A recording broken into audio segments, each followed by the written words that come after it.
네, 이번에는 방광명의 우리 김현우 교수님의 특강을 들어보도록 할 텐데요. 이런 주제를 가지고 오셨습니다. 어떤 주제인지 보실게요. 인생은 길고 수술 시간은 짧다. 수술을 두려워 말라. 굉장히 용기가 생기는 주제입니다. 어떤 강의인지 박수로 청해 듣겠습니다, 교수님. 네, 앞으로 모실게요. 네, 인생은 길고 수술 시간 아주 짧습니다. 그래서 아까 이영래 교수님이 말씀하셨던 것처럼 이제 50대 이후에 발생해서 사실은 이게 평생 이제 약을 먹어야 되니까 오늘 제가 말씀드릴 거는 이런 평생 질환을 몇 가지 질환들은 사실은 저희가 수술로서 짧은 수술로서 완치할 수 있기 때문에 그거에 대해서 말씀드리겠습니다. 대표적인 질환은 아까 이영래 교수님이 얘기한 이제 요실금이죠. 그다음에 이제 우리가 수술을 하는 거를 이제 막 걱정하시잖아요. 근데 사실은 이 나이에 무슨 수술을 하겠어? 마취하면 괜찮을까? 이런 거 이제 걱정하시는 분들이 많은데 걱정하실 필요 없습니다. 저희가 이제 수술하기 전에 마취에 대해서 철저한 검사를 해서 뭔가 이상이 나오면 수술 안 하죠. 네. 그러니까 여러분들이 나이나 뭐 마취 걱정하시지 말고 하시는 게 좋고요. 다시 한번 말씀드리면 이제 첫 번째로는 아까 이영래 교수님이 얘기하신 그 요실금. 요실금은 한 번의 수술로서 뭐 10년, 20년 이상 우리가 완치할 수 있는 병이 되겠고요. 두 번째는 이제 전립선 비대증입니다. 전립선 비대증은 우리가 평생 동안 약을 복용을 해야 되고 그다음에 약을 드시면도 소변이 잘 안 나오시는 분들이 있죠. 그래서 홀륨 레이저를 이용해서 내시경적으로 한 30분 정도만 하면 우리가 수술로서 완치를 할 수 있기 때문에 약으로 잘 효과를 못 보시는 분들은 수술을 권해드리고요. 영상에서 보이는 것처럼 이제 100g 이상 되는 아주 큰 전립선을 가지고 계신 분들이 있습니다. 이런 분들은 무조건 수술하는 게 맞습니다. 그래서 최근에는 이 로봇을 이용해가지고 이런 큰 전립선들을 제거하는데 내시경으로 하게 되면 이제 요실금이라든가 이런 합병증이 생기는 거에 반해서 로봇으로 수술하게 되면 요실금이나 출혈 이런 합병증 없이 우리가 잘 수술할 수 있습니다. 그 다음에 이제 마지막으로는 이제 장기 골반 탈출증이라는 게 있는데 아마 생소하실 겁니다. 이거 그래서 좀 겁나요? 보통 이제 여성에서만 생기는 건데 이제 어머나. 골반 근육이 약해지니까 네. 이 안쪽에 있는 방광이라든가 질이라든가 이런 게 자궁이라든가 이런 게 이제 질 밖으로 이렇게 나오는 질환이 네. 되겠습니다. 아마 잘 못 보셨을 거예요. 여자분들이 뭐 자기만 갖고 계시니까. 그래서 이런 이제 장기가 밖으로 나오면 방광이 밖으로 나오면 어떻겠습니까? 소변이 잘 안 나오게 되죠. 그다음에 소변이 막 요실금이 생기고 이래서 옛날에는 이런 걸 수술하기가 굉장히 어려웠는데 최근에는 로봇을 이용해서 자기 자리로 방광이나 자궁을 자기 자리로 다 옮겨놓게 되겠죠. 네. 그러면은 뭐 방광에서 발생하는 소변을 보기 힘든 거, 요실금 이런 질환들이 다 완치가 될 수 있습니다. 그래서 제가 오늘 뭐 간략하게 말씀드렸는데 비뇨기 질환인 게 방광 질환이라는 게 이제 평생 가는 질환이기 때문에 우리가 이렇게 수술로 해결할 수 있는 간단한 질환들은 꼭 수술했으면 좋겠습니다. 네. 감사합니다. 네, 고맙습니다. 방광명의 김현우 교수님의 특강이었습니다. 감사합니다. 네. 내용 잘 들어봤는데요. 이 사례자가 있어서 저희가 좀 알아본 게 있어요. 네. 그러니까 심한 전립선 비대증 때문에 응급 상황까지 갔다가 수술을 받고 완쾌됐다는 분이 계셔서 만나봤습니다. 서울특별시 마포구. 안녕하세요. 전립선 비대증을 극복한 최성준 씨입니다. 3년 전 언제부턴가 말이에요. 좀 소변이 제대로 안 나와서 뭐 괜찮겠지 그런 생각을 하고 그냥 넘긴 것 같아요, 제가. 하지만 노화 증상 중 하나라고 생각하며 제대로 치료를 받지 않았는데요. 그런데 1년 전 어느 날 술을 마시던 중 평소보다 많은 양의 물을 섭취한 최성준 씨. 요일을 느껴 화장실로 향했지만 아무리 힘을 줘도 소변이 나오질 않았다고요. 근데 이상하더라고요. 원래 그 정도는 아니었는데 소변이 안 나오니까 방광은 터질 듯이 빵빵해가지고 진짜 이건 안 되겠다 그런 생각이 들더라고요. 결국 병원 응급실에서 소변을 제거해야 했던 최성준 씨. 검사 결과 전립선 비대증과 고환염증 진단을 받았습니다. 방광에 좀 통증이 느낄 정도로 심했으니까 3년 전에 처음 증상이 시작했을 때부터 치료를 아마 제대로 받았으면 괜찮을 거라는 생각이 되고 지금에는 후회가 되더라고요. 그 후 로봇 수술을 통해 전립선 비대증 치료를 받고 모두 정상으로 나왔다는데요. 전립선 건강을 위해 잦은 음주 대신 차를 우려 마시는 습관이 생겼고 토마토와 각종 채소를 매일 챙겨 먹고 있다는 최성준 씨.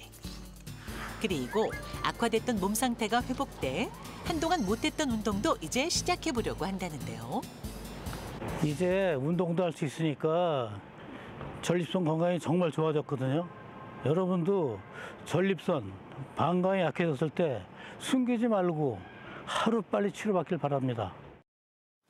네, 69세 사례자를 만나봤는데요. 김현우 교수님의 실제 환자분이라고 얘기를 들었습니다. 어떤 케이스인가요?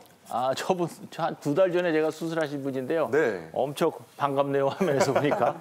저분이 전립선이 한 200g 정도 됐죠. 정상이 한 20g이니까 한 10배 정도 커진 거예요. 네. 그러니까 진지하게 수술 받으시면 저렇게 응급실을 가거나 괴롭지 않으셨을 텐데 로봇 수술을 통해서 요실금도 없고 운동을 시작하신다는 거 보니까 이제 요실금도 없는 거죠. 출혈도 없고 그래서 아주 행복한 삶을 살고 계신 거 보니까 아주 좋습니다. 네, 오늘 진짜 몇 번을 강조를 해드렸지만 빈뇨가 있다거나 방광에 적신호가 켜지면은 그냥 노하려니 생각하지 마시고 전문의를 빨리 찾아가 보시기 바랍니다. 아, 그러니까요. 예. 언제부턴가 저희 어머니도 화장실 되게 자주 가시는 것 같았는데 빨리 병원 모시고 가야겠네요. 네. 내가 화장실 때문에 밤에 자꾸 잠을 깨라고 말씀하시면 그 정도 사인 주시면 모시고 가는 게 맞는 것 같아요.